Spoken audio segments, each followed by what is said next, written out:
అడవిలో తాబేలు కుందేలు స్నేహంగా ఉండేవి. కానీ కుందేలుకు మాత్రం తను చాలా ఫాస్ట్గా పరిగెడుతున్నానని అహంకారం ఉండేది. ఒకరోజు తను తాబేలు దగ్గరికి వచ్చి మన ఇద్దరము సరదాగా పరుగు పందెం వేసుకుందామా అని అంటుంది. దానికి తాబేలు సరే అంటుంది. కానీ కుందేలు మాత్రం లోపల సంతోషిస్తూ నేనే ముందు పరిగెడతాను, ఈ వెలి తాబేలుకు తెలియదు అనుకుంటూ అన్నదే తడవుగా కుందేలు పరిగెత్తడం మొదలుపెట్టింది. ముందుకు అలా వెళ్ళిపోసాగింది.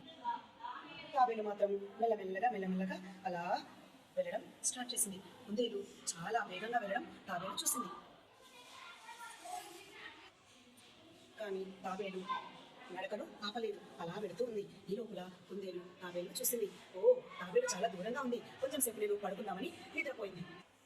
అప్పుడు కుందేలు నిద్ర లేచి చూసింది. తాబేలు విన్నింగ్ పాయింట్ దగ్గర కనిపించింది. ఇది వేగం అందుకుంది కానీ వెళ్ళలేక తాబేలు మాత్రం మెల్లగా నడిచి విన్నింగ్ పాయింట్కి కుందేలు మాత్రం అలా చూస్తూ ఉండిపోయింది.